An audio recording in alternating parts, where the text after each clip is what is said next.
Every video and episode of the It's Cavalier podcast is made possible by my supporters over on Patreon. If you enjoy the show here today, consider signing up. You'll get early access, exclusive videos, podcasts, member shoutouts, and more.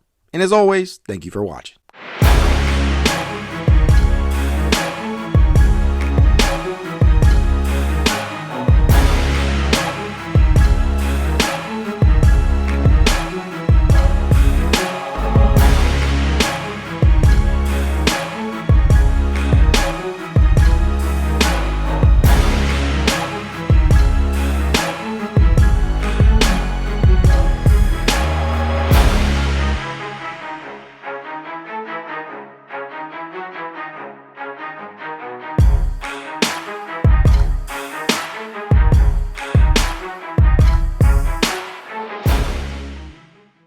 Welcome to another edition of the It's Cavalier podcast. It's your boy Mac.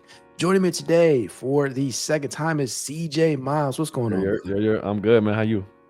I'm doing well. We are at this point in the NBA offseason though, where there ain't shit going on. I mean, I'm looking at every notification that comes across my phone from Shams, and we got a big one today. I don't know if you saw it, but they released the NBA Christmas schedule, and lucky for myself and other Cleveland fans out there, Cleveland will be playing on Christmas Day for the first time since Bron left town. And that's a big deal, man. That's big, man. That's a big deal though. Like that team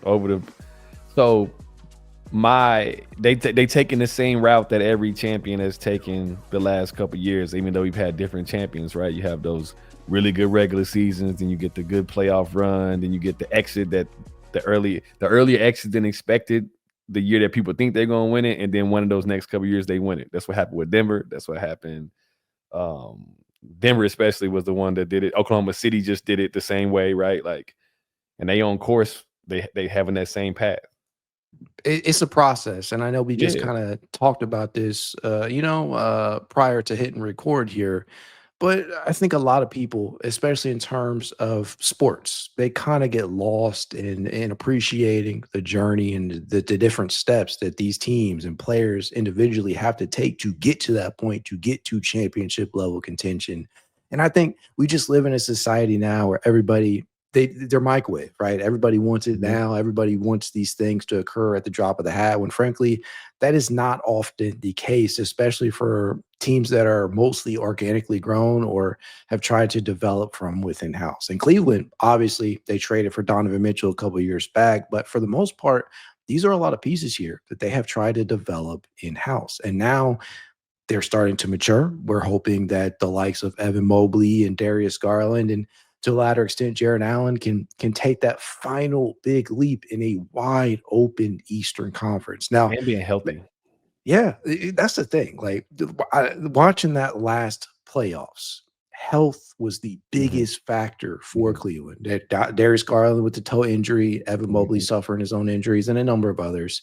But CJ, I got to ask you this, because there were so many questions being thrown at this Cleveland Cavaliers team, whether that be the fit between Donovan Mitchell and Darius Garland and having a smaller backcourt, or a somewhat non-spacing front court between Jarrett Allen and Evan Mobley. And that's become less of a concern with Evan Mobley kind of developing an outside stroke. But in order for this team to reach its apex, is there one element you think needs to improve, just overarching? I think the biggest thing last year was just them not being healthy. So it's hard to really have a fair judgment on that right now. Because I think they're supremely talented.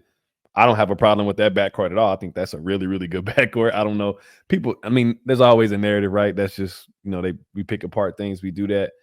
I think Evan Mobley continue to develop is probably the biggest thing, because he has the biggest ceiling as far as like things he could do to continue to affect the game. We pretty much know who everybody else is.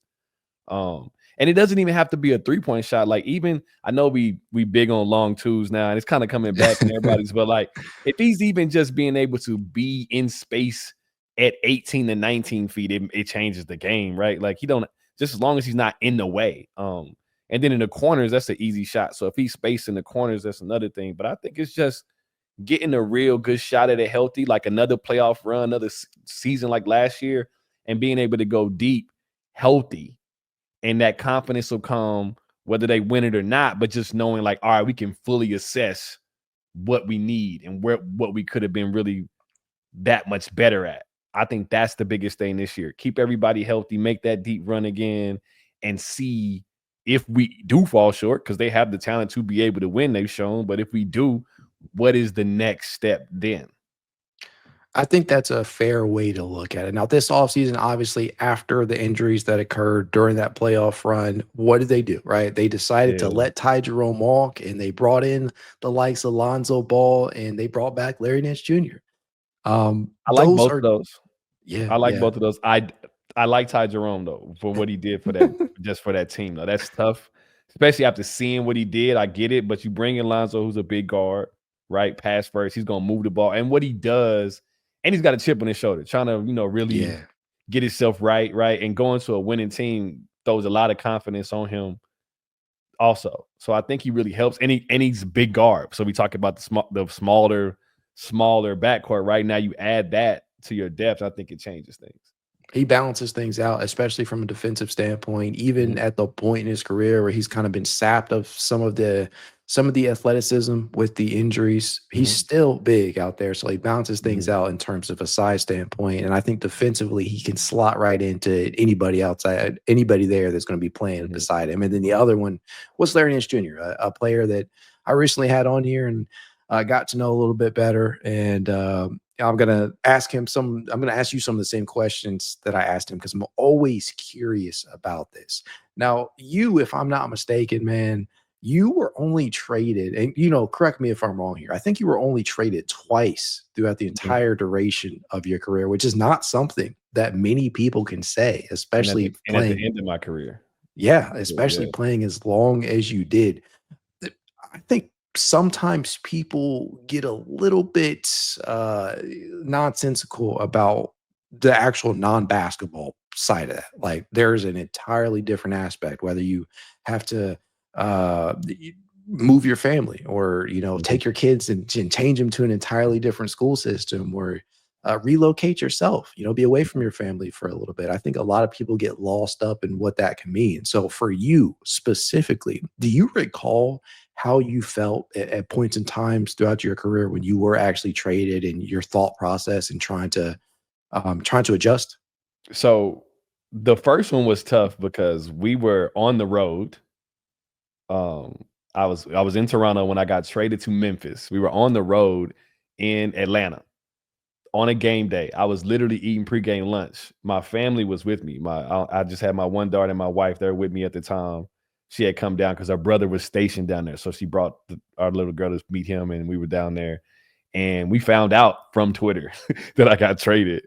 Um, we didn't. It wasn't. It was. We didn't know, right? So like having to go from there, leaving them in Atlanta to go to Memphis, and then just trying to navigate and well, meeting Memphis on the road actually also.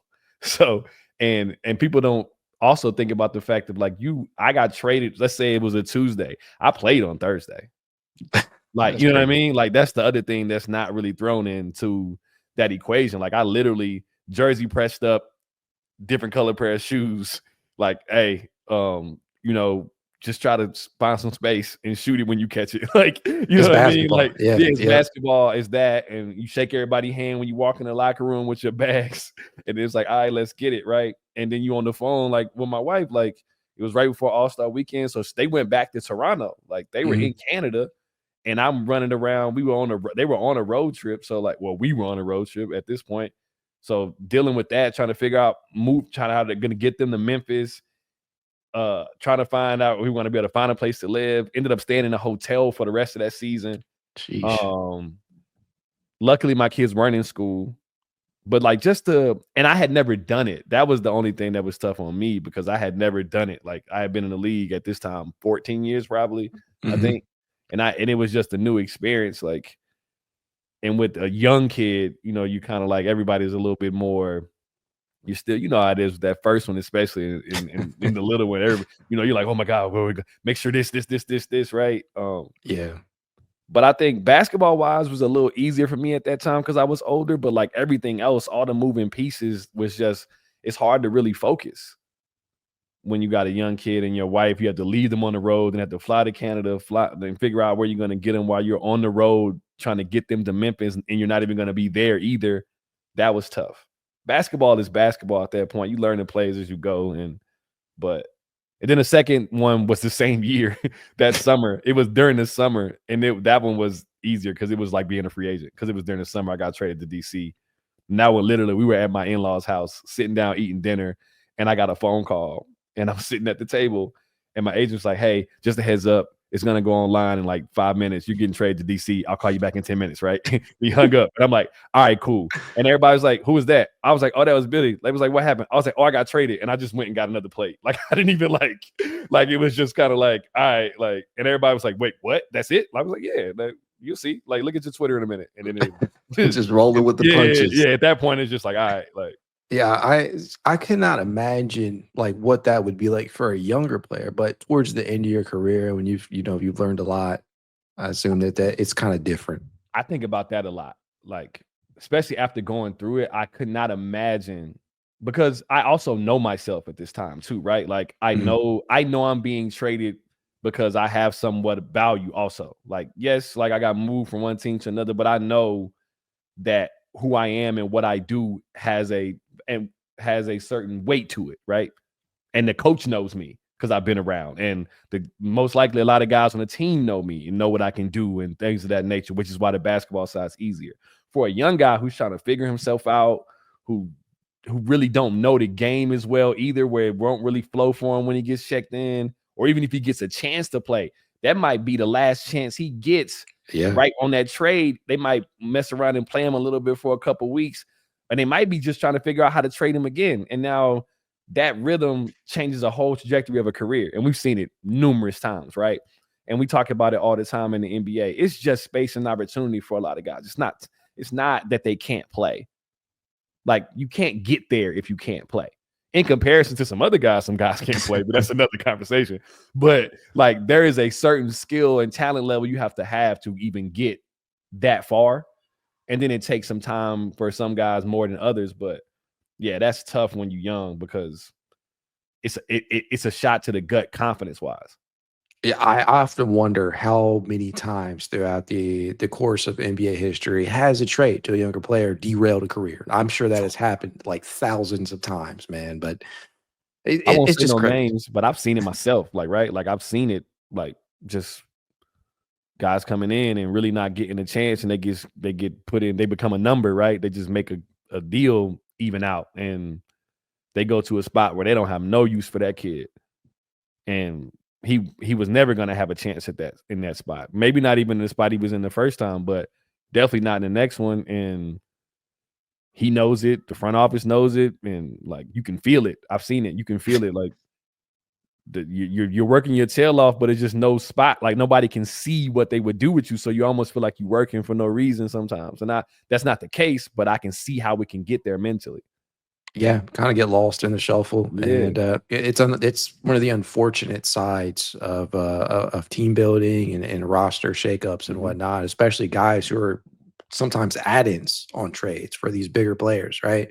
It sucks, but it's an unfortunate reality of what can happen once you get to the NBA. Dude, you played 16 plus seasons in the NBA. That is no small feat, especially considering that the average length, I'm not sure if you're aware of this, but they track these things. The average length of an NBA career is like 4.8 years, if I'm not mistaken. So you did that nearly 4 times over, which you had the distinction as well of playing for 7 franchises: the Utah Jazz, which you started off with, the Cleveland Cavaliers, the Indiana Pacers, Toronto Raptors, Memphis Grizzlies, Washington Wizards, as you already mentioned, and the Boston Celtics, believe it or not. So, 10-day, yeah. Yeah.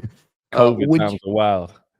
Very wild. When you look back at all of these years, all of these teams, does any year or season in particular stand out in your mind as your favorite? Not so.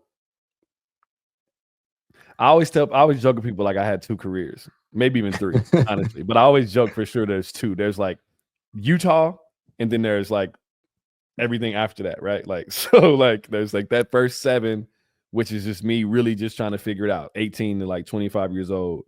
and there's not a lot of playing time in the beginning, and I kind of figure it out after that. And then there's when I get to Cleveland, I feel like that is like a rebirth, right? And I don't know if you remember, that was the reason why I changed my number to 0. Yeah. Because I felt like I was like starting over, and like I had been somewhere for so long, and like felt like I had been given an identity that really wasn't me.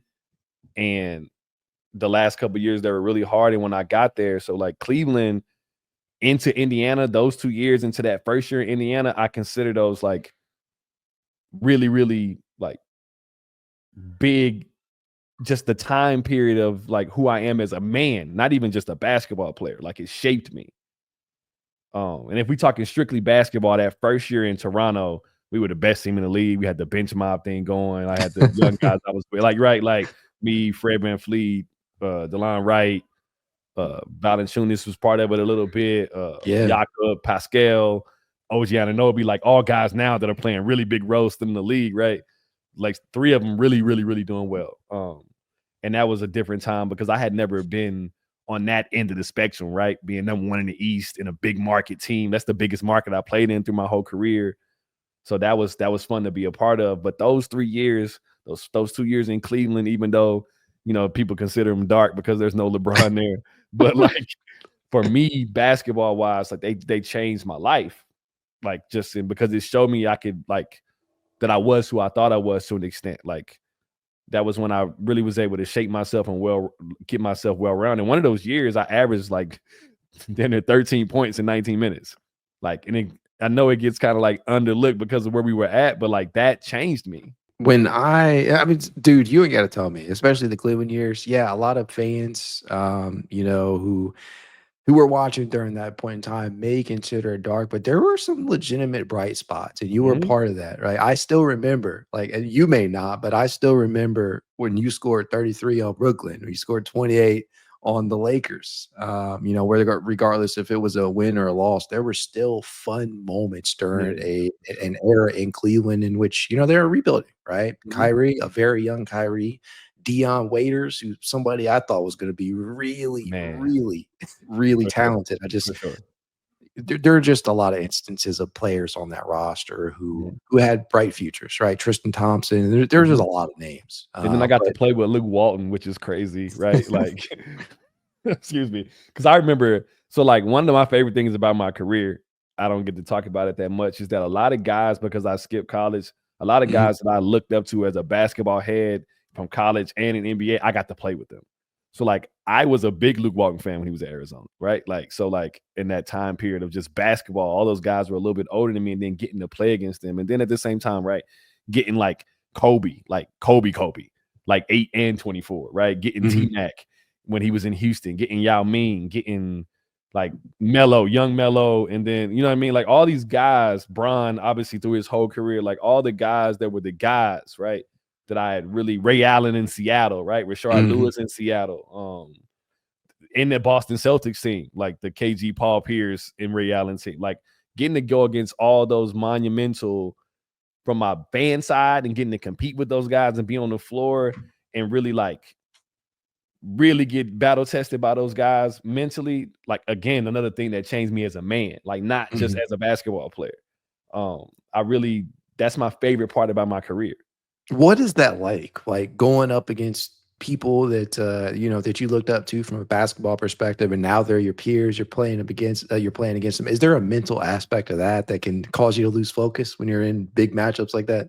When I was younger, yes, like when I was 18, because the minutes were like short, right? Like, and I didn't know if I was supposed to really be there. Well, I did, but I didn't. You know, you hadn't played enough, and like you hadn't gained. I didn't know who I was at that level. Like I knew who I wanted to be.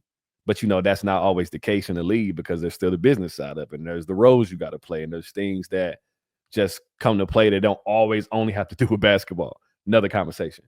But once I became a contributor, rotation player, and all these things, then it became like the most exciting part, right? It just mentally, it locked me in more because now I get to get what I always wanted since I was a kid, which is to find out who I was like, I wanted to play against the best players in the world because I wanted to be one of the best players in the world. So I wanted to know that. I wanted to know who they were too. I wanted to know who Kobe was for real and what that felt like, right? I wanted to know who T-Mac was for real and all the other guys around the league. And I think Like here's a story, right?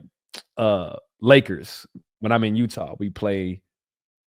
I don't remember. It's a regular season game, but we had those games are big at that time because we were a really good team. And we were winning our conference during that time, right? And Lakers are obviously the Lakers at that time. And two of my homeboys is with me at the time. We walking down the hallway, and we happen to run into Kobe coming out the locker room. And I'm a few steps ahead of them, and they kind of drop back because they see me and Kobe like coming to meet in the path, and he like kind of like bumps into me. He's like, "Hey, I forgot you like that step back going right." He's like, "That's good shit, right?" And like he dapped me up, and then he go out the hall because I used to have good games against him. I had a really good night that night, and he goes out the hallway, and we turn around. Well, I turn around to my partners, and they like, "What just happened? Like, what is that?" Right? Like, and we were like little kids, like back at home because one of my homies I knew since second grade that was with me. So it was like being back in East Dallas, like saying Kobe name, shooting fadeaways, and then like having that moment was another one of those things. Just like, bro, was that really, a you made it moment for yourself? Yeah, but it's just like, no, we really here. Like right now, like it was one of those present things. Like you really here. Like the thing that we talked about on the corner in the parks in the thing, like we standing here and you doing it. And it was like, don't forget that. And I think a lot of guys do forget that because there's so many other things that come into play. Like I said before, and the narratives get thrown around and get like, don't forget that you there and you did it and that you made it. And that right there allowed me to fight through a lot of things that I went through in Utah to be able to get to Cleveland, like I said, and change my career around. Man, that's interesting. Because you never really think about that as a fan, and I think that's something that more people need to have insight about. Thank you for elaborating on that. Now, one thing I did want to ask you about because for the bulk of your career, you did have seasons where you started. I think you started all 72 at one point in Utah, and then there were points in Cleveland where you started a lot of games. But for the bulk of your career, you did come off the bench as a reserve. I'm just curious. I've always been curious of this. Is there a point in your, because I know you can't speak for everybody, but specifically for yourself, was there a point during your career where you had to just accept the fact that coming off the bench was a real reality for yourself? So for me, that never mattered to me. So one of the things that, and I'm thankful for like playing a lot of basketball and having a lot of different coaches and being in a lot of different situations. And also just my outlook on the game was like, what does the team need? Like, right. Every year when I was coming into it, like obviously you have your personal things you want to do when there's goals, but then when you get there, you get the training camp and you see how things are shaping up and you see, who's playing well and what lineups kind of work as well as the coaches. But I think as a player, you got to kind of be aware of that too. So you can know how you can contribute. And I thought that every year that I came off the bench, it was the right way for me to do it. So I never thought like, oh, I got to do this, right? Like, and then if I didn't feel like that, I would look at it and be like, I'll give it 13 games and I'll be in the starting lineup.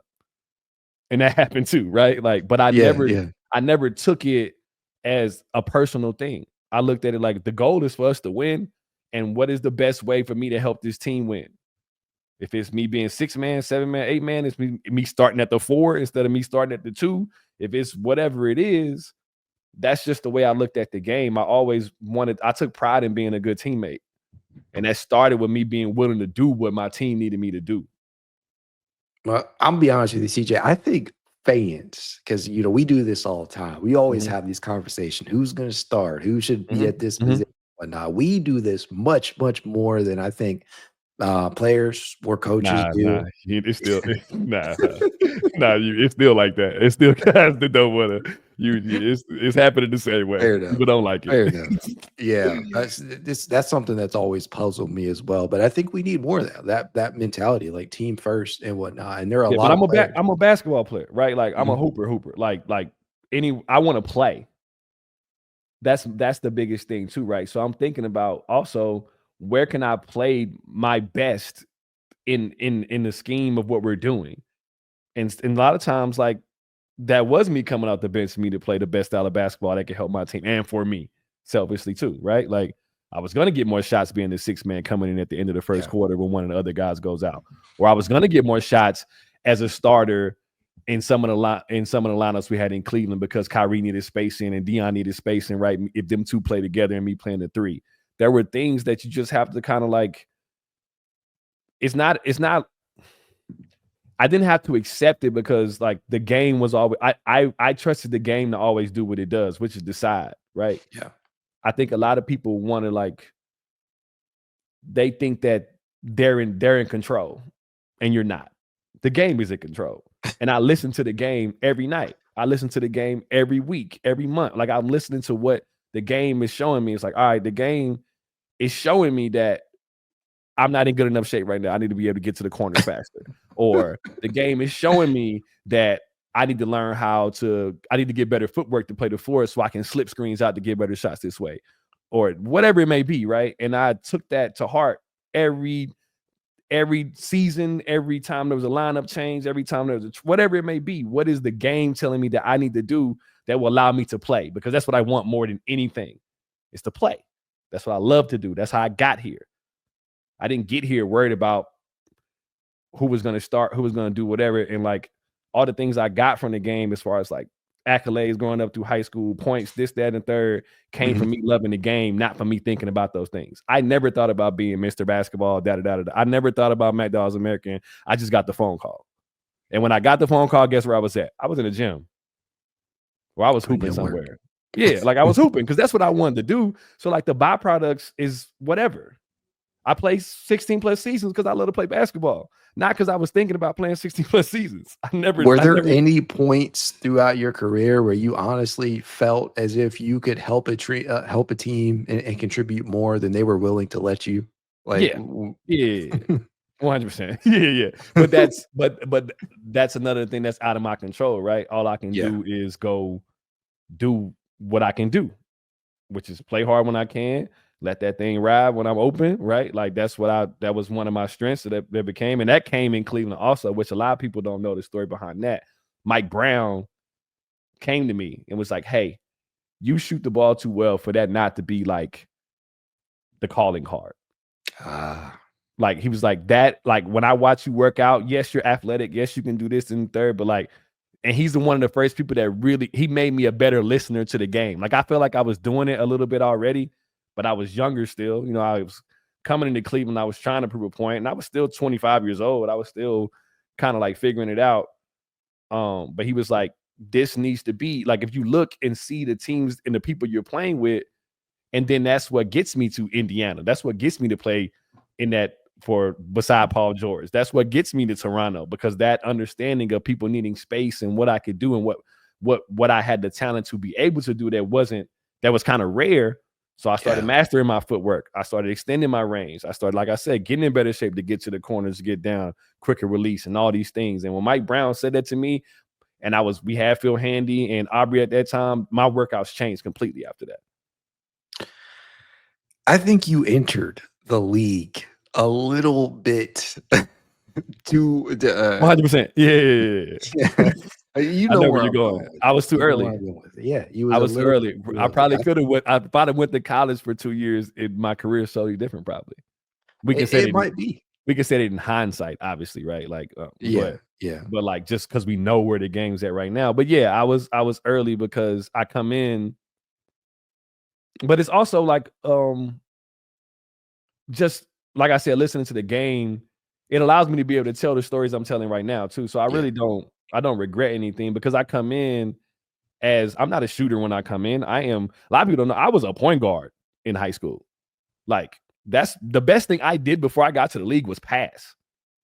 Like no, and that was not, I had talent all the way around the board, but like I was in high school. Like, so I was able to showcase all of that. But the best thing I did was I listened to the game. I saw the floor. I pushed it. I ran. I could shoot it, but we wasn't shooting threes in high school like that.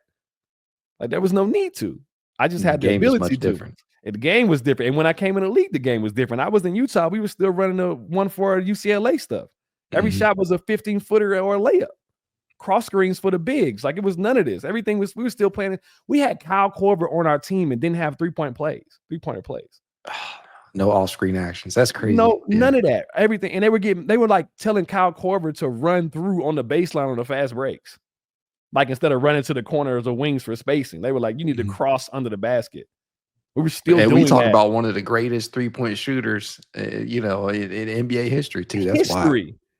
And was that when he got to Utah? It wasn't like he got there and they didn't know he was that. Like he got there, and that's who we knew who he was, right? Like, and I learned a lot from him just watching him. By the way, that's another thing too. Like just watching his preparation and his footwork and the things he did to stay consistent as a shooter. Like he was big, and I told him this before, but he was big for me without him even knowing at one point. But yeah, so like the game was so different. Like if we shot 15 threes in the game, it was nuts. Right? Like, and now you got guys one guy shoots 15 threes in the game, 18 threes a night, right? Like, I remember like it would be like me making like 4 threes in a quarter used to be like, like crazy. One of Yeah, my bigger nights in Cleveland, I made 10 and it was like the biggest thing on the internet that night.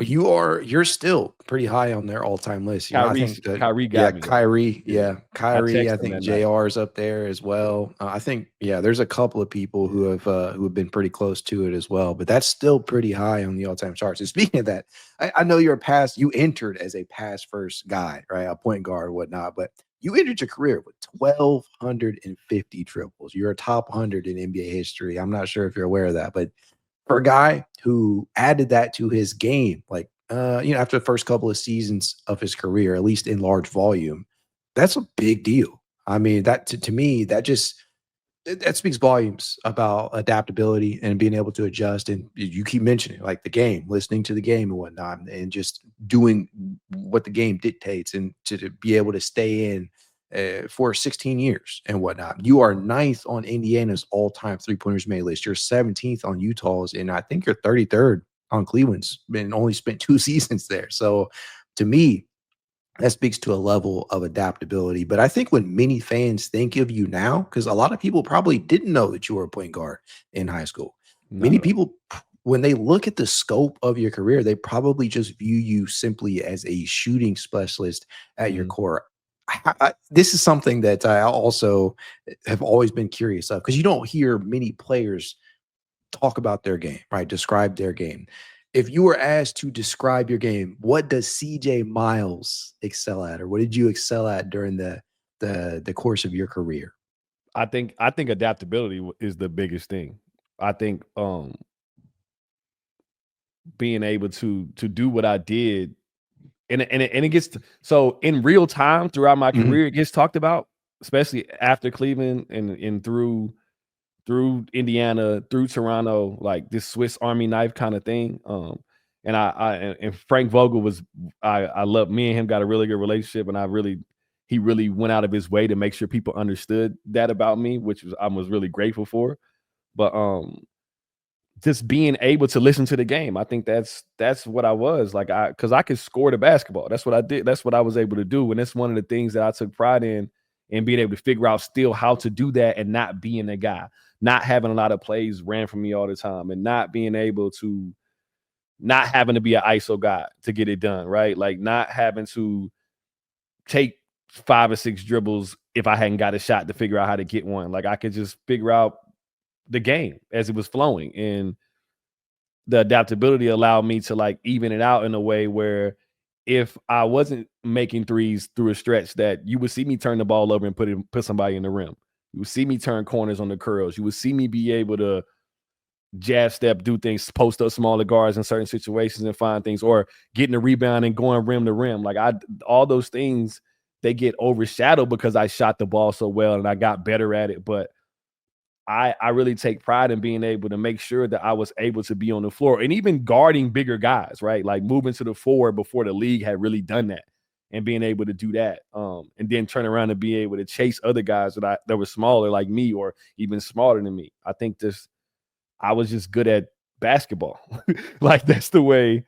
And I don't mean that like, and I know I'm saying that people to think that I think I'm supposed to be on this all-time list of, I just mean playing the game and understanding what I was supposed to do for my team.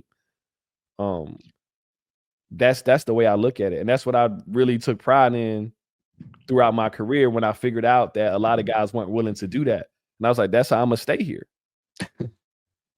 I Plain think and I think simple. that's big. Yeah, I think that is kind of essential now. I mean, you have seen the rise and fall of particular positions and skill sets and Mhm, whatnot, and some of them kind of going by the wayside, and even specific aspects of basketball in general. Like, mind you, the mid-range game, it's still there, mhm. but it's not as prevalent as it once was, especially when you entered the league. Yeah, And we got so, a lot of guys, right, like that that they get the spots on the floor and have no idea what to do with the basketball if they get there, right? yeah, It's like and we talk about this a lot in, like, inner conversations I have. It's like we continue to call ourselves the best basketball players in the world, and we can't operate in all spaces on the basketball floor, right? Like, some type of way. I'm not saying everybody's gotta be great at everything on the floor, but, like, you should 3 level be scores and prepared. whatnot. You Yeah. should be able to be prepared for something in different situations because that allows you to be on the floor more. Like, I was able to be on the floor at the end of games because of this, or start or not, whatever it may be, right? The lineups change, and I'm able to be in different spots in these lineups because of that. And I think that a lot of guys now don't approach it that way because you can get a bag just by standing in the corner. And that's kind of like taking over and the style of play. It's not all their fault, but Yeah. um, the style of play is kind of taking away the creativity from a lot of players on the floor, right? The main guys get to be creative in the one-on-one situations, but a lot of things creativity wise are kind of, like you said, coming and going real fast. Guys get lumped into very particular roles. And, Mhm. when I think about that, right, I think about a player like Max Strus, who coming from Miami, uh, just as a fan, like the fan in me didn't read up too much on this game, only watched them a few times a year, but I learned very quickly that he was much, much more than simply a movement shooter, and he was capable of a lot more. And I Way know more that that isn't athletic. the case. Yeah, I know that that is the case for a lot of players in the NBA that don't get to showcase the entire skill set that they have, just simply because they've been pigeonholed into very specific roles for the So teams that they play for. this is what's happening because of that, right? So like now, more so now, a lot of guys are specializing way too early in their basketball careers. And I don't mean just in NBA, like, because now everybody's got a trainer, everybody's got this. Like, I didn't like personal, like the guys having their just one guy wasn't even that big when I first got in the league, right? Like, we didn't even have that. Like, the coaching staff for the Utah Jazz, we have 4 coaches. Like, we have 4 coaches. We had Jerry Sloan, um, uh, Coach Johnson, Phil Johnson, Uh-huh. Scott Layton, Ty Corbin. And then we had the strength and conditioning coach. So 5, but he's not a Mhm. basketball coach, right? When I got to Cleveland, I got phone calls from like 30 people. like this is my 7th year in the league, right? Like, and I also think that's one of the other big jumps in my skill set and everything too, basketball wise, is having just that much knowledge around you and that much help around you to like really try to expedite and give you the time. And when you first come in the league, you all know how it is. Rookies get the end of the stick, right? Like, so if we only Yeah. got 4 coaches and you the youngest player on the team after 3 drafts, you're not getting a lot of time with a coach. Like, it's just what it is, right? Like, but like that part coming in, so guys specializing so early, that's another reason why guys wash out when they get to the NBA, because if they can't be exactly what they've been specializing in their whole life, then they can't stay. So like they can't listen to the game because they've thrown so much of the game out. And that's another one of the things that I talk about, like me listening to the game, because I played so much basketball growing up. And I played as much as I could. And I played in different positions. I played the 5, I played the 4, the 3, the 2. I played point guard. I did all these things. So I had this kind of level foundation. So when I do have the conversation with Mike Brown, it's like, okay, I have enough of a foundation to like shift now to be able to specialize to stay. A lot of guys like now don't know, like guys are specializing in being 3-point shooters, and that's not even the best thing they do. But they don't even know what the best thing they do is because they don't play enough basketball. The game never got to tell them. They went to a trainer and everybody did the same thing the whole day. So he goes to the game and he tries to do what his trainer told him to do, and that's not what he should be doing. And I have nothing against trainers. I think they're needed. I work out guys that I coached this summer in the AAU team and all that. I think they're needed, but I think the game should tell you what you and your trainer do, not the other way around. That's an interesting way to think about things. And you can see that, right? I think that you can see certain guys look very uncomfortable when put in specific spots on the court or when they're asked to do something that's And that outside of their exactly. So ordinary. now if I'm on the court in the game, if I'm uncomfortable and I also like I've done podcasting the last couple years since I've been out, done some articles, done some other things. I had like written a short, like, let's call it a thesis on the trying to get rid of the mid-range jump shot, right? Like, and what that did to the mindsets of players. Because when they looked up the stats and they said the mid-range jump shot was the worst shot in basketball, that was the game telling us that we needed to work on it, not that we should throw it away. That was the game talking. And instead of listening to the game, we were like, we're just not going to shoot them no more. So that mindset is taken into everything. So like you said, now, if you're in a space where you're uncomfortable, that's the game telling you when you go back to work out, we should add some of this to your workout. Get comfortable with that. Yeah. Exactly. Like, not that you shouldn't work on everything else too, but let's take another 8 minutes on this elbow jump shot. Another 15 reps, whatever it may be, right? Like, it's not really that crazy, but instead we're like, no, don't shoot it. Like, throw that out. Like, you're one of the best basketball players in the world, but you can't shoot from 15 feet. That's crazy.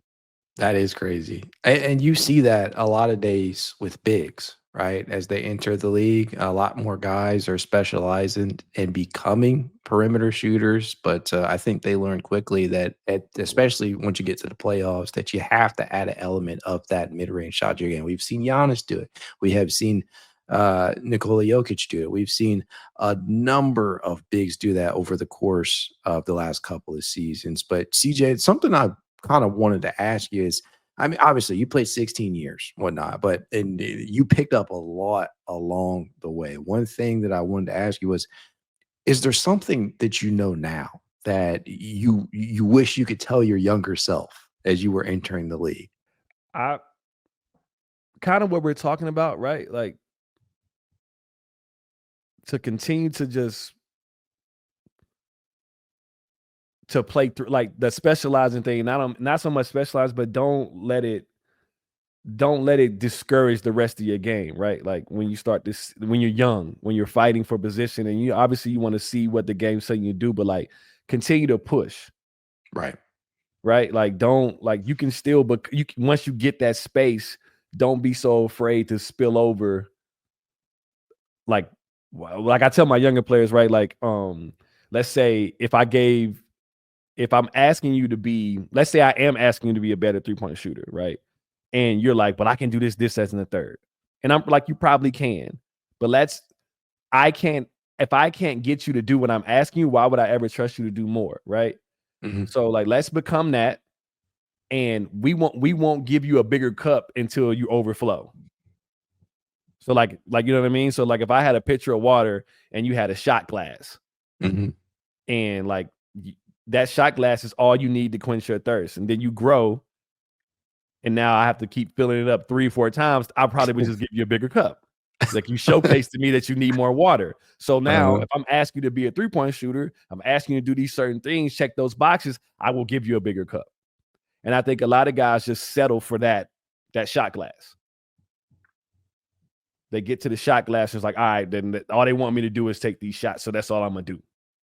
And I think that there is so much, and then one night somebody gets hurt, and you kind of like forced to take a bigger cup, and you're not ready to overflow, or you're not ready to fill it up because you've just been settling for that shot glass. And I think that happened to me a couple of times throughout my career, especially younger. Like, you get kind of stuck in this place because that's what they're asking you to do, and that's where you kind of settled into, and you want more, but you're not prepared for more. And I think that's another thing. Like we said, guys get on the floor and they're uncomfortable, and then they come back in the locker room and complain why they only play 19 minutes that night. Yeah, I mean, you think about that, and it's just a real thing, right? NBA 100%. guys out there, yeah, at the NBA level that may have a little bit of an issue with trying to try something that is out of the norm for them, and trying to take on a bigger role. Sometimes it works for certain players. Sometimes somebody is able to break through to them, whether that's a coach or a teammate and whatnot, and for other times not. And these guys unfortunately lose their opportunities as they're being handed to them. And then One there's the thing, mental aspect that comes with yeah, that, yeah, right? Like the mental yeah, aspect that comes from you knowing you're the only person that knows you want to do more. mhm. But the only way the only way everybody else can know is if you were working towards it and look like you want, like you're just thinking about it. Like, right? Like, so, and when you get these opportunities, you're not prepared for it. So why would anybody else think like you're thinking? Like you speak more with your actions than your words in this situation, especially. So, like, if you say you want these things and you're telling yourself this, and then everything you do every day in practice, before and after, during, or like we talked about, the shape you're in, or the work you put in on the things that you're saying you want to become. Like, if you want to become like, say that I'll take you to the corner, but you're a bigger guy and you want to become a post player, and they never see you work on your post game. Like, nobody's ever seen you do it. Mm. And in your mind, you're like, I could be doing this. And now you're fighting yourself, and you think you're fighting everybody else, but everybody else just doesn't know. Like, you know what I mean? So now you got this thing going on that nobody understands why you're upset or why they're not getting the most out of you. And they don't even know what the most is. Yeah, when you put it that way, that makes a lot of It sense. I happens mean, a lot. Like, you yeah. see it. Like, guys are like, I'm this, I could do this, I could do that. And I'm like, yeah, I don't disagree with you, but like, right? Like, where, when, how?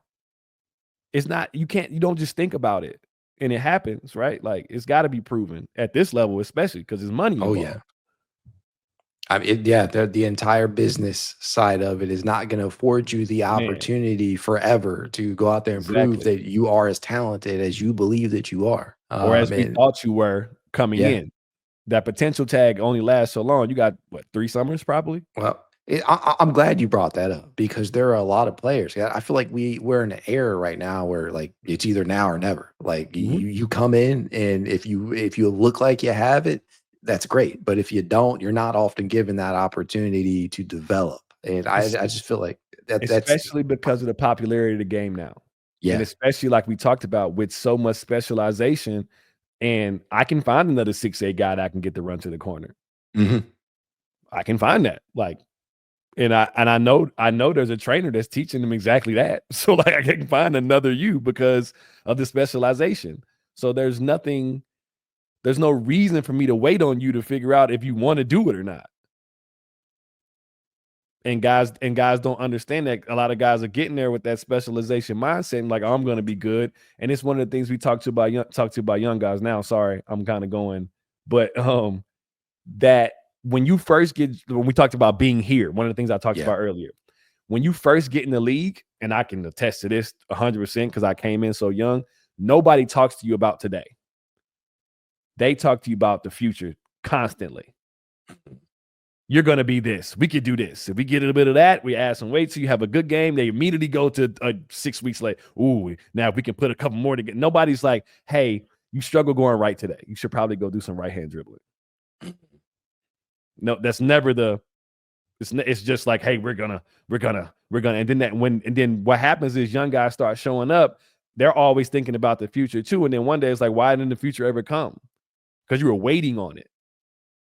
You thought it was just going to happen one day when you walked in. Nobody's telling you how to make that today. And it only happens by every day coming in, doing the things that make you that.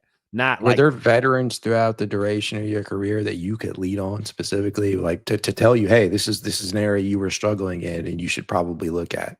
it wasn't so it wasn't like that. And then like we talked about, like there wasn't a lot. We had 4 coaches on staff, right? So like Yeah. like player development wasn't what it is now. Right.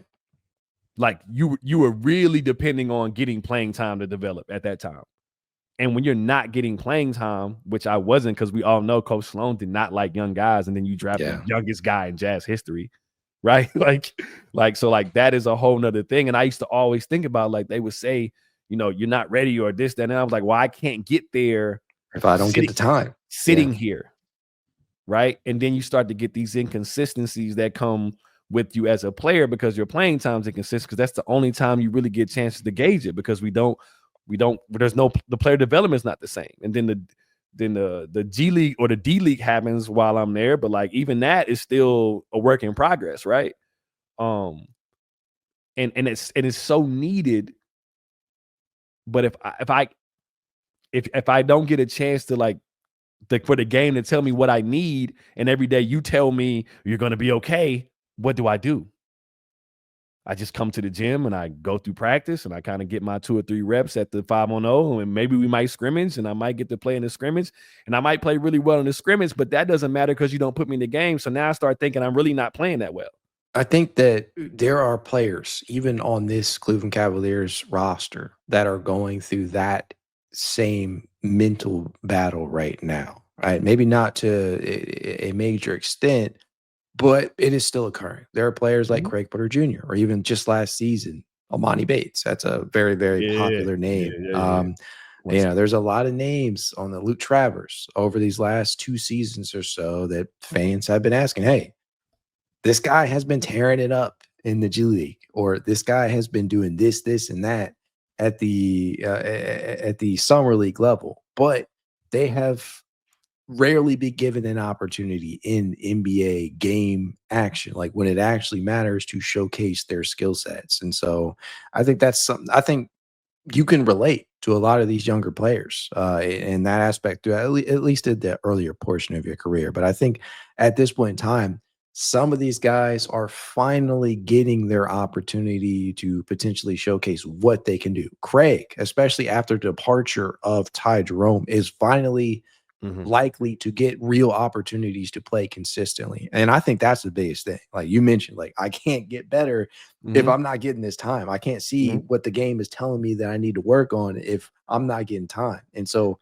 for some of these guys, getting minutes consistently is going to be the biggest key for them.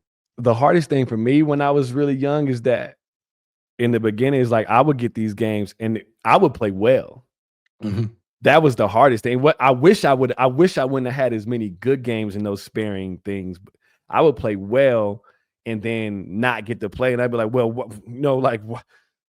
what's the problem? Why am I not playing? And then you start to get, and then that future talk that everybody gives you starts to really resonate. Like, oh, I just gotta wait.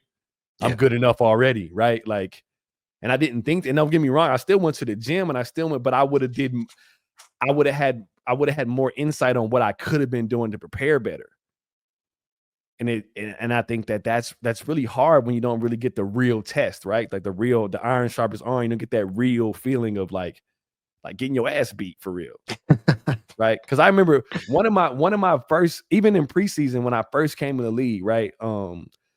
My first preseason game we played the Toronto Raptors, and I ended up starting off shaky. My first game, obviously, I remember the first 2 shots. It was an air ball, and the second one hit the backboard like a rocket. Boom, like shot off the side of it. And I remember I get fouled. I go to the free throw line. Darren Williams he's like, bro, it's basketball, right? And then I end up having a really good game. I hit a 3 that sends the game into overtime at the buzzer. We win the game, right? All of that, right? And I remember coming off the court. I think it was Colangelo. He stopped me. He's like, you're going to be a really good player. All these things happen, right? Coming off the court. The next game, we go to play the Indiana Pacers, and they would have beat my ass. Like, Ron Artest, Steven Jackson, they would not stood for any of that as a young guy, and they did not. They protected me, or they didn't play me because they were afraid of what that was gonna be like from a mental aspect. Yeah, and I was like, but that's what I needed more than anything, especially then, because I just showed you that I was capable. I know it's preseason, but now I need both ends of the spectrum to really. Because we talk about all the time, to get the truth right, you got to be able to give the highlights and the lowlights the microphone. So I needed to have that game and the game that was about to happen. So I could put a real picture together of what I needed at that time. And because that didn't happen, everybody was so worried about what I wasn't worried about. I'd lost before. I'd gotten my ass beaten before. Not on TV, but like, like it had happened before. So like I was. But nobody thought that way. Everybody, because another thing at that time, it was like I was like a baby dinosaur. Nobody knew what to do with me. Now the league, like we talked about player development, is so much different. The league is so young. So at that time, and now I think the way it's happening now with young guys, that they're giving them everything. Yeah. And it's kind of messing up that it's another same, but not, right? But like I remember, like I after knowing that that's why they didn't play me, I see how it shaped a lot of things in that first couple years. I think that you probably will hear that more often than not. I think a lot of people probably would not admit that too. Like if you're sitting up here saying, "Listen, I want the good with the bad," right? I I want want all to of it. be able to, yeah, I want the good with the bad. I want the opportunity to potentially get my ass kicked by some of the, some of the better players in the league or some tough guys out there. I want the ability to at least see what I am made of. I think that a lot of players, if given the opportunity, would probably express that same sentiment. And I think that's a lost thing nowadays. If they knew what it would do for them. But Mhm. because of the way we do things now, because you see people just trying to control narratives and just the way we operate, that's why you see a lot of it ducked and dodge, right? I think they want to control everything, not knowing that they're not in control. Like the things that you're saying, you can't control all of it. The game is Yeah. going to do what it's going to do, and you just got to be prepared to retaliate, right? Or to learn from it, or whatever it's going to be. Even if you get to, like, let's say you get to go to exactly the team you want to go to, city, whole nine, you're still going to have the same situations going to happen. You're still going to have to go through the learning curve. You're still going to have to get your ass beat to be a good player. It's going Everybody to have goes through it. Yeah. it's don't have to happen. That's why you hear these stories about guys telling you the first dudes they couldn't guard, and it's unlikely guys you didn't think it would be, and all these Mhm. things. Like those things have to happen. That's the story. Like there's no story where it goes this way the whole time. There isn't one. And if it did, that guy, the first time he meets any type of turbulence, he's falling off the plane's crashing That's because a hell of a metaphor. Yeah, when you think about it, I mean, yeah, that's right. I mean, he's you not need prepared adversity. for it. He's Mhm. not prepared for it. So like I would hate to see a guy with the utmost potential play his first 3 years with no turbulence and get to 20,000 feet and a bird hits the window, something minuscule, and he crashes the plane. I would hate to see that. Like that's you know what I mean? Just because you're like the narrative, because you don't want to look, because you don't want somebody to tweet something about you. Right. It's gonna happen anyway. Have you been around players like that were, maybe necessarily afraid to take on some of that adversity, and you maybe look a little bit vulnerable at times? It's and I hate to say this for the sound like an old head, but like it's a lot of the younger generation now. Simply because they've grown up with the internet their whole life. Okay, all right. Right? Social Like I'm media. not like it's not their, like they're not it's not their fault. Like it's just the way they were raised. Like it's no way they cannot be that way to a certain extent. Like I coached 17U AAU this past summer.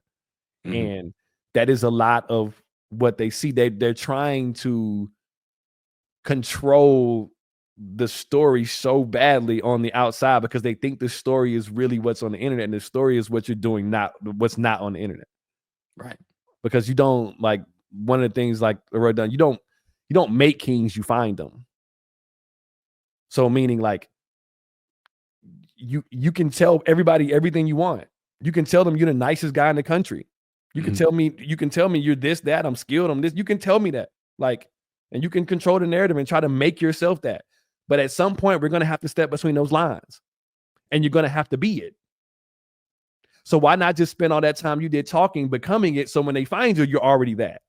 Man, yeah, I mean, you see a lot of that these days, by the way, That's literally how I controlling get narratives. drafted out of high school. I didn't play AAU basketball. I played the Nike circuit the year before my senior year. That is the only year I played the big circuits. But when people found me, there was no question where I had been. Let the game speak for I itself. never, nothing. I wasn't a trash talker. I wasn't on this. I wasn't windmilling I wasn't doing none of that. Did you become any of that when you got to the league, though? Did No, any of that seep into your game as time went on? no. I play basketball. Like that's what I do. Like I don't like, and I'm not saying there's something wrong with the entertainment factor of it. I get it. Like, and I'm not saying I haven't had my nights. I haven't shook my shoulders a little bit or whatever it may be, feeling good. But I'm saying like that came from the work I had put in. Like, Yeah. and I think guys misunderstand. Like, I really believe there's kids that think that, let's say, Cooper Flag is famous because he's on the internet, not because he's good at basketball. Like, kids think they just haven't been seen enough yet. And I kept trying to get people to understand they've seen you enough. That's the problem. Yeah. The problem is they did see you. And you weren't what you're saying you are. The talk doesn't align with the game. Yeah. Like you're paying for your highlights to be posted. You're paying for it. It's just the social, the social media age has really kind of put a damper on the mentality and the fragility, frankly, of a lot of the NBA egos. Yeah, fragility is the word of just of the athlete in general, right? Like, and what's gonna happen is we're gonna mess the product up, the actual game. And if the product goes bad, then all the things that we like, even us doing this won't even be fun for nobody no more. Exactly. We won't even be able to. It won't be no need to because nobody wants to see it. Talks about it. Nobody cares. Exactly. Now, I do have to ask you this before we get out of here, man. Is there one, and I think you already mentioned this for other people, but is there one matchup that sticks out over the course of your career that still haunts you? Ooh. I mean, there's a couple, honestly. Go ahead, share. There's Ray Allen in Seattle. Okay. Michael Redd in Milwaukee. There was a 50 point night on my resume from that from when I was in Utah. Rip Hamilton in Detroit. Melo was like, I tell people all the time, Melo was like an MMA fight 15 feet from the basket. like it was just like we were just gonna be at it. It was gonna be contact, like, and that was just what it was. And then like Bron, Kobe, like those guys, like it's like asking somebody who the best rapper alive is. Like I don't say Jay-Z, it's like a given, like, right? Like it's like one of those things, like, and Jay-Z too, right? Like because he's gonna be on the list, right? Like right. Those guys are just tough. They manipulate the game. Like Brown manipulates the game so well that and then Kobe just made so many tough shots, like, or what we consider tough shots.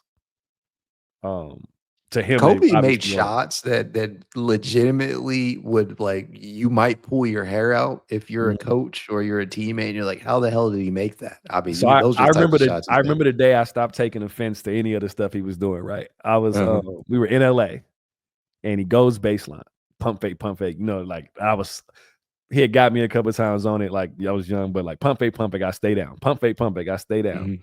He fades to his right, out of bounds behind the backboard, and I go to do the Shane Battier, put my hand in his face, right? I hit him in the face on accident.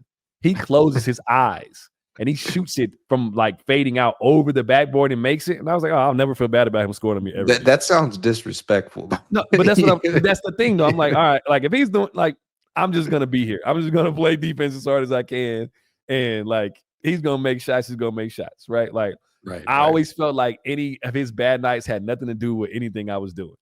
It was him. He was just having a rhythm. There was one night though. This is the last story I'll tell with Kobe, right? So say another similar thing. We in LA, and this night I am having a good defensive night. Like I'm poking at the ball a little bit, messing with his rhythm. Like he's in his triple threat. I might like get my hand on a little bit when he's trying to shoot it or when he's trying to go into his moves or whatever. And it's kind of messing with his rhythm a little bit. And everybody's like hype about it. And I'm like, man, be quiet. Like, right? Like, I'm like, leave me alone. You don't have to deal with this for the next 32 minutes of this game, whatever's left, right? And they like, good shit, keep going. I'm like, all right, whatever. So halftime comes. I think he's got 2 fouls. And I'm standing out at half court by him, and they taking him out the game. And he's like a few steps in front of me. He turns around and he's walking by. He goes, I got something for that shit, C.J. And I'm in the locker room, right, just staring into space at halftime, just like. Are you wondering at that point, like, what the hell he's got cooked up for you? There's no way I can know because it's Kobe, right? Like, I mean, I know, but I don't know. I know what's coming. I don't know how he's going to do it, though, right? Like, I know the bag is really, really coming out. And he's got every counter, every whatever, right? Like, yeah. And I mean, get me wrong, he comes out and he's Kobe still. Like, I don't remember the stats. He makes up for it. But we end up winning the game. And, like, but it's just like, I just remember that feeling like being like, damn.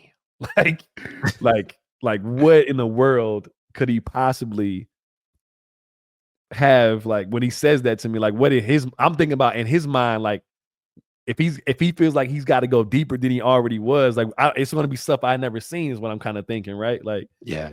I don't want to make Kobe mad because I feel like he's mad already.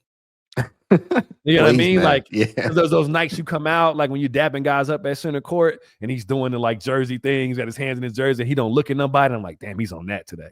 Mm-hmm. Like he's real Mamba today. Like the Mamba's already here. Sometimes the Mamba wouldn't get there till like in the first. He's still really, really good, but like the whole, like he doesn't stand up all the way. But yeah, man, that rest in peace to that man. That man, he.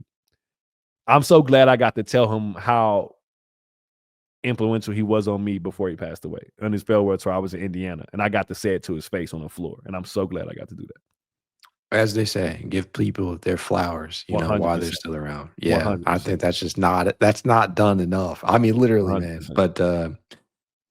But I lied. I got one last one for you because I got time, man. you often hear these days that, you know, mentality, the winning mentality is a dwindling thing. Are there players? You know, I'm not going to ask you to point anybody out in particular, but do you feel like that winning attitude, that winning mentality is something that we are losing, frankly, in the NBA for many players? So yes and no. So I say yes because, like, from on a certain level, excuse me, yes, that is the case. But I think no, because some of them, they never even knew what it was. Okay.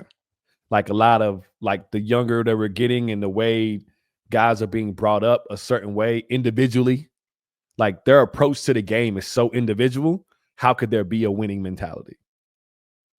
Right. Like, and I spoke to this like on some podcasts and things this past summer because dealing with AAU, like, and I started to notice this with the younger players, especially they do everything by themselves. Like they don't play basketball. Like they don't practice being teammates because they don't play basketball. So everything they do is they work out with a trainer, and then the only time they come play is when they come play in these tournaments. So like when they get to these tournaments, they're not thinking about winning; they're thinking about the byproducts they can get for themselves. What can I do? How can I do? Stand what out? Can I get? Yeah. Where can I show myself? Like not understanding that the first thing you are when you decide to play basketball is a teammate. Yeah. And the only way you can practice being a teammate is by playing basketball. Like, and that's the first thing you literally have to be. I try to get them to understand the guys in the NBA, they might not like the situations they're in, but they're still professional teammates also. You still see guys dancing on the sideline, jumping up and down, waving towels, doing the whole nine. Because at the end of the day, they do want to win games too. They're competitors. So like, this is the role I got to play to help win games right now. This is what I got to do. But now, because the approach to the game is so individual, a winning mentality can never be birthed. Yeah. Because to win, it takes 5 guys, or it takes 12, whatever it may be. But you know what I mean? It takes 5 on the floor. You never practice winning habits because you don't play basketball. You're always open. You always have the ball in your workouts. The workout is catered for you to do what you want to do that day. That's not how the game works. The game is the opposite. The game is like, I know you like to go right. You're not going right today.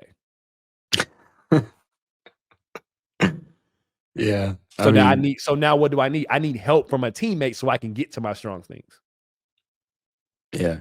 Or I need to know exactly, or I need to be able to do something for a teammate to get him to his strengths. And because I never practice those things, I'm never present enough in the game to notice those things. Like we got guys, like they can't even tell who's hot in the game. So when I'm coaching, the first thing I do, if I see somebody get it going, I turn around and make sure we acknowledge it. I say, you see who got it going, right? And I make every one of them tell me yes or no. Like, yes, you see who got it going? You see so we'll be doing. That's the way the game should go. And when you got it going, we're going to do the same thing for you. I think that's probably a good way. I mean, it starts young, obviously. I mean, you know this. Yeah. You know this. And to get them to understand that it's not a knock on your talent or skill that we're not always going to you is the hardest part because they only spend their time worrying about their talent and skill. Yes.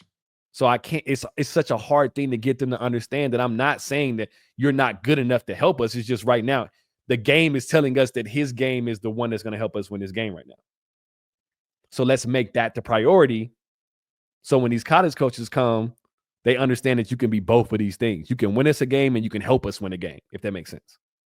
Do you think AAU ball contributes a lot to that culture? Like the more like I versus we type of mentality out there? Do you think that since it does start so young, frankly, and you know you're there, you know this, you coach, do you think that is where a lot of this actually starts?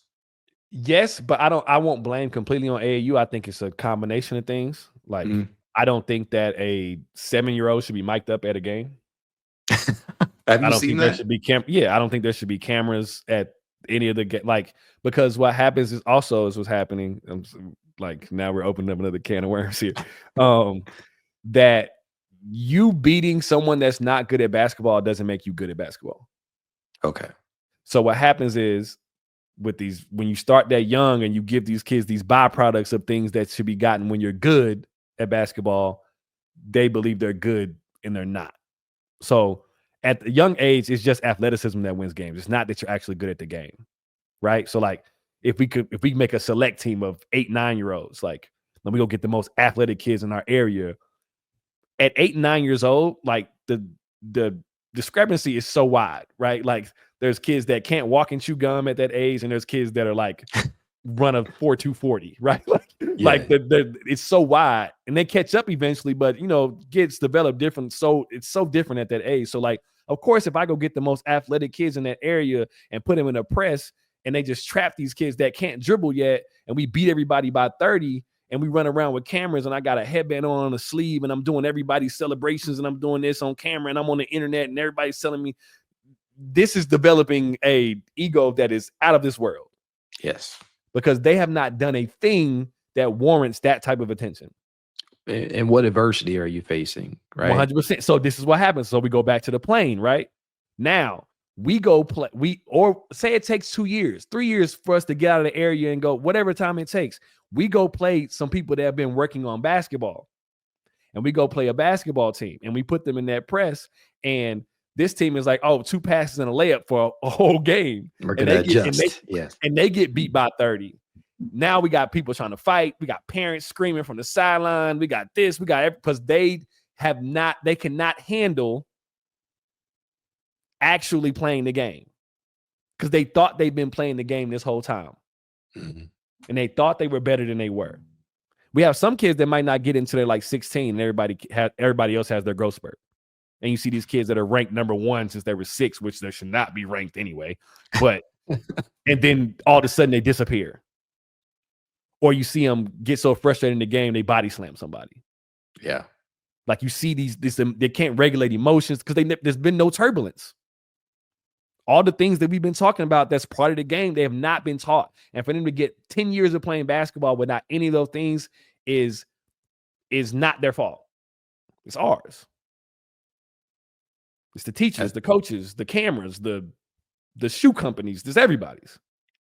It is so crazy to me that they do rank these children so young, because you see like these names for years and years and years, and this child has been handed an offer from a college that they may or may not ever attend like 10 years from now. It's Like, crazy.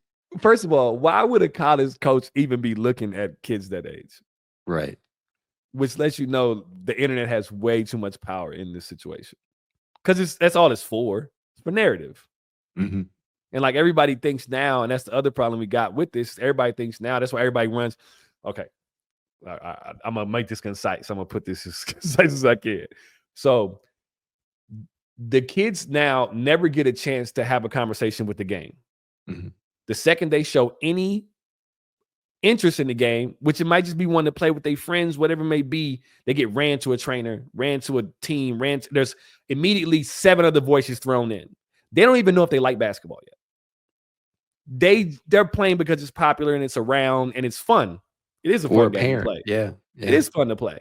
Like, we got CEOs that just play on their lunch break now. Like, right? Because it's a fun game to play. They don't want to be NBA players. They don't want the game. It's stay in shape. It develops how to work with people. It has a lot of transferable skills. But because we never let them decide that, now they end up in these spaces that we're talking about. They just stay for the byproducts, and they stay for these things, and they have no interest in wanting to learn those transferable skills, because it's not the thing that's supposed to be teaching them for them. So we just have them there. And they're forced into so many situations that end up being bad for them as people. And some of them do make it through the cracks and they end up to the NBA. And now we have terrible men in the NBA. Yeah. It's another conversation, which contributes to that winning mentality you're talking about. How can I build a winning team when I got guys that have never been interested in winning? I mean, there's a few of those that come to mind. I'm not going to mention any names here, but they're definitely pretty prevalent. There's some in the free agent market right now, and there's some on teams. But yeah, I mean, it's the NBA is littered with players like that who started off so young at an age where they did not learn to appreciate the game, did not go through enough adversity to build up some of those reactionary skills and learn how to regulate their emotions and whatnot. And it sucks that it ends up like that, but I see it so often, and even though locally, right where I'm here where I'm at here in DC, the AAU circuit here. I mean, you see it with some of these young players out here. It's just it is so wild to me that these things start so young. And it's, you know,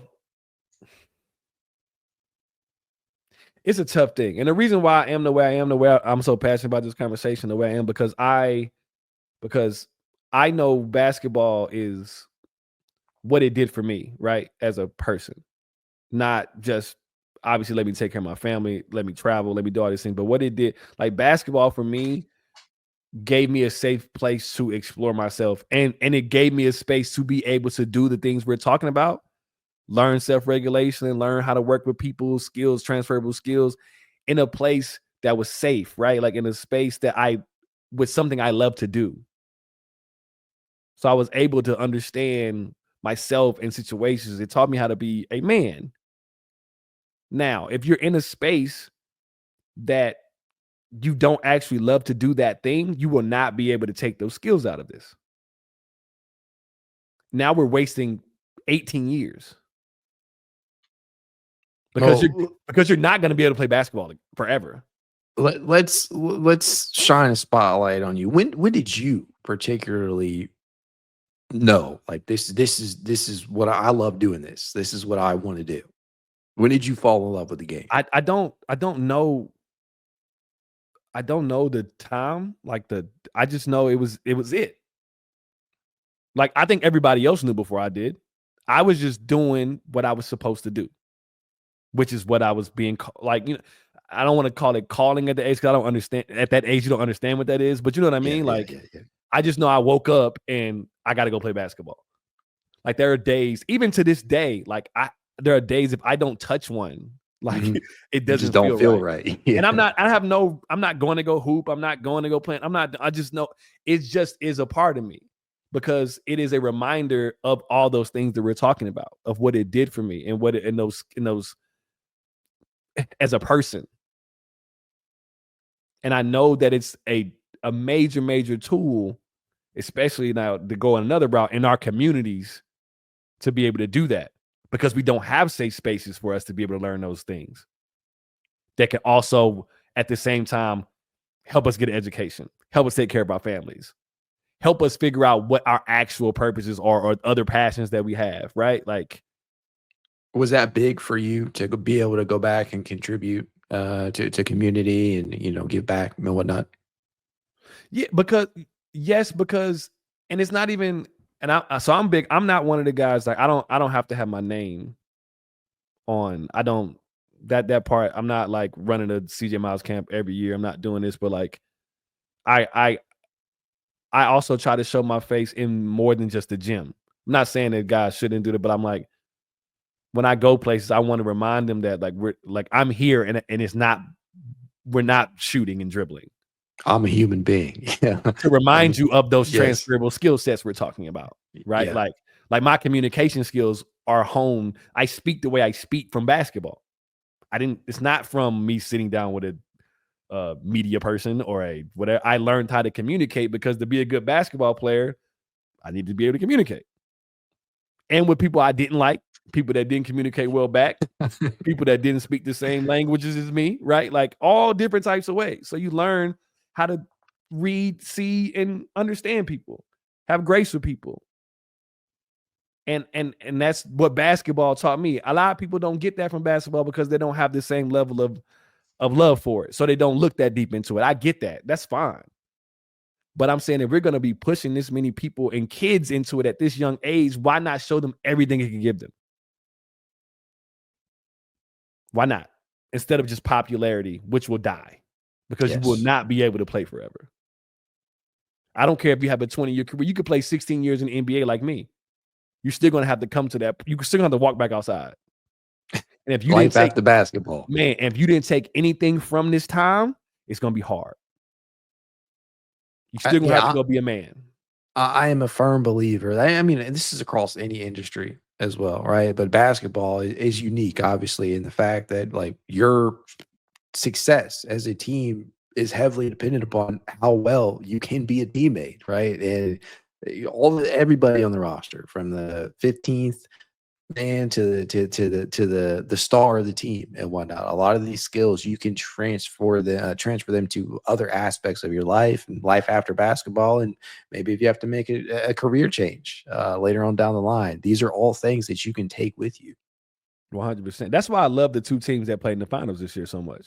Not that I have disliked any of the other teams, but like seeing two teams built the way they were built and the type of atmosphere those locker rooms have and the way they are for each other. There's still superstars on both teams.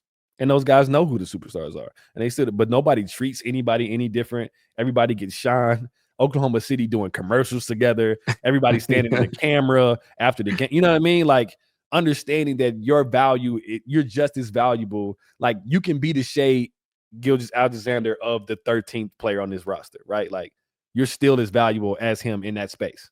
Like you have to do your job. Like he does his job so well because you do your job. Mm-hmm.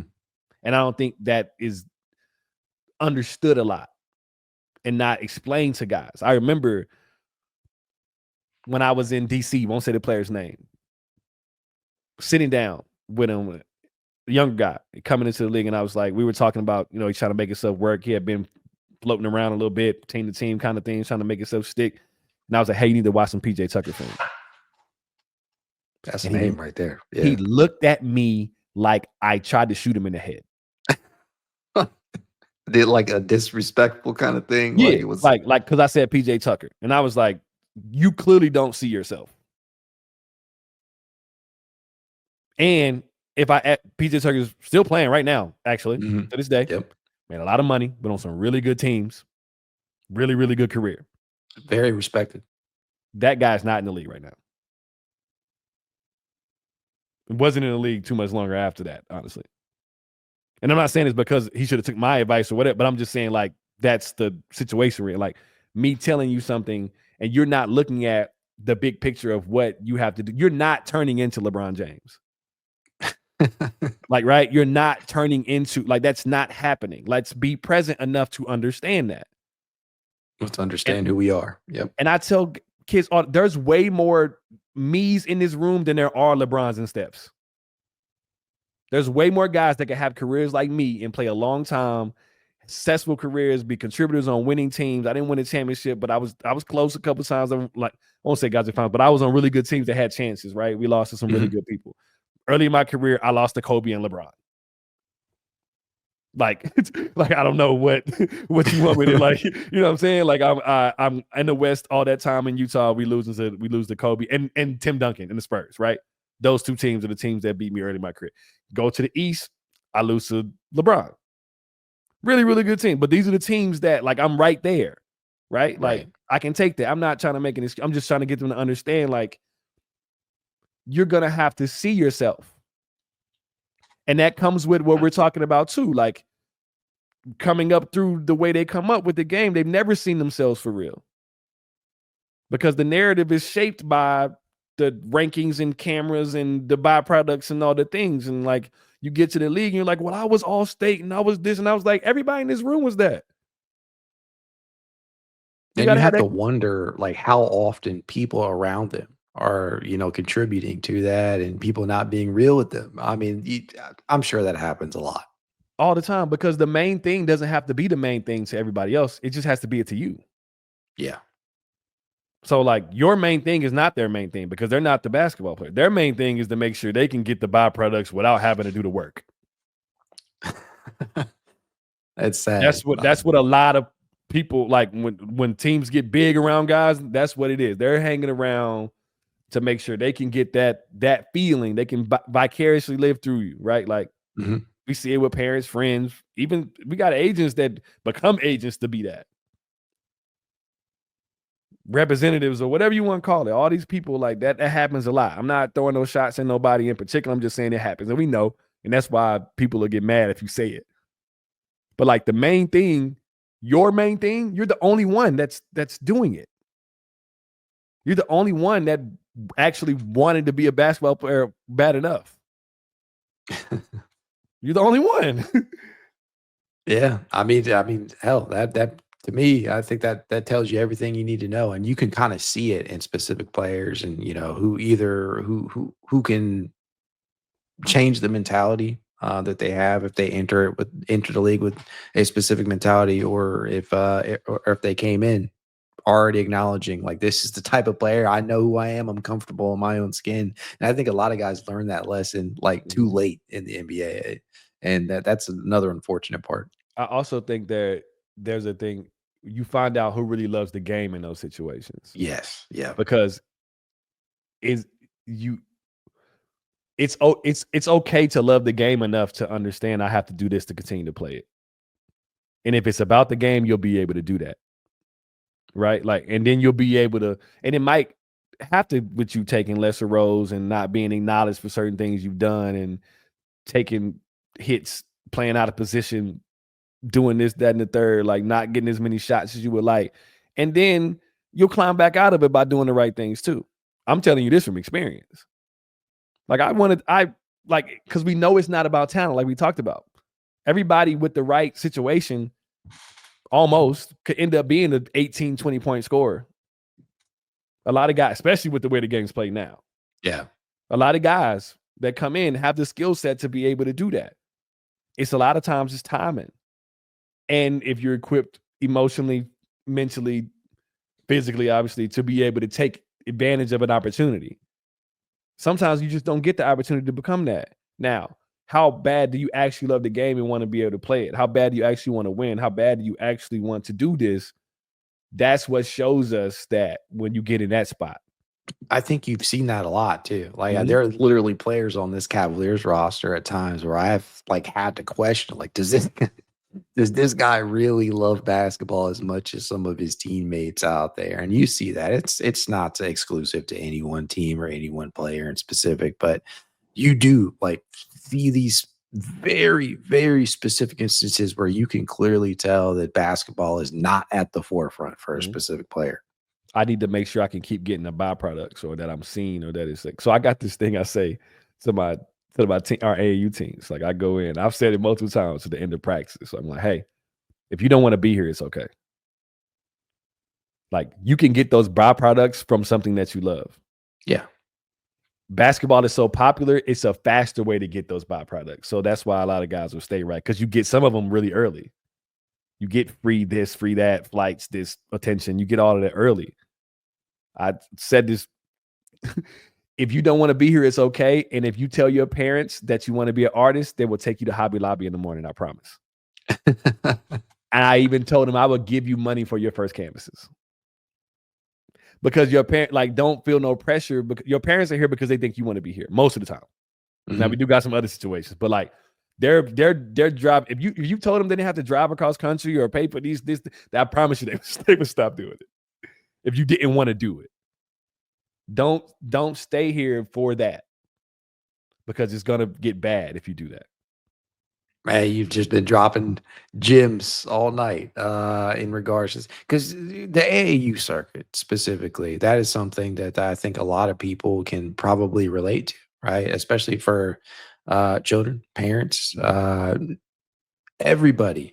Everybody should be able to listen to this and pick up something. So I appreciate you Yeah, spending the time, man. It's just for sure, man. always a good time talking to you. I do have to ask you this. Just Yeah. you play for the Look, man, I Cavs. got all night, man. We Yeah. You play for the Cavs, so I do have to at least ask you this one Cavs related question before we get out of here. The Eastern Conference is in flux right now. You see what's going on with Tyrese Halliburton and how unfortunate Yeah. that injury was. I was Jason there for that Tatum. game.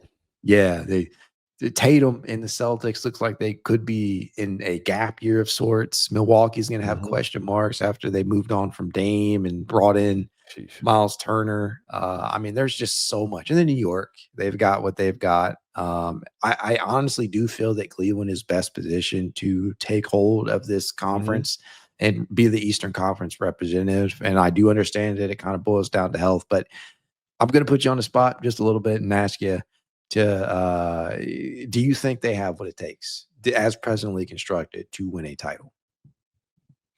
Especially with the lay of the land right now, yes. I think it's them and the Knicks right now. Like I think that Christmas game is on purpose. Like I think everybody else sees it too. Like Yeah.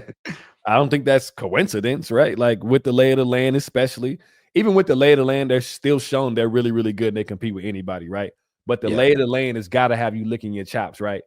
Like if I'm in the summer this year working out, getting ready, preparing for these next couple months to get this season started, I'm thinking about everything I can do to make sure that the health is just the thing that we just need to attack right now, right? How can I really focus on the longevity of this thing? Because It's like such a fickle thing too. it is, Like, but I will tell you this: there are little that, as much as it doesn't seem like it, there is a day where you decide not to lift that day, or the day you should not have lifted and you lift it. It comes down to like that small of a decision, right? Like yeah. it's really that, right? Or the day you should have got a little bit more treatment, or a little bit more water, or a little bit more hydrate, whatever it was, right? It's really that the one night that you got extra in LA, we don't go out, right? Like it really comes down, like, and it doesn't seem like that, but that little These bitty minute injury, details. that little calf strain will come from that minor thing. And if you can dedicate, if you can see it that clearly, like they should be able to see it right now, and you can dedicate to that little bitty thing, it will make the biggest difference. And that's in any level of anything you're trying to do also. Transferable skills. Man, yeah. I'm hoping. I'm hoping this is as wide open as the Eastern Conference has been in a very, very long time. And if they don't take advantage of it this year, I just don't know if they'll have another opportunity like this. But again, dude, I appreciate you for taking the time over an hour and a Sorry half plus, my man, light went dropping out. gems Sorry, my left and light right. went out on my camera. It's all good. It's all good. I appreciate it nonetheless. As I always tell you guys, if you'd like to reach out, you know how you can. It's Cavalier_pod on Twitter, TikTok, Instagram, YouTube, and more. If you'd like to be added to the It's Cavalier Discord chat, you know what to do. Leave a rating, leave a review, send these screenshots of review to itscavalier53@gmail.com, and I will send you a set invite. Go Cavs.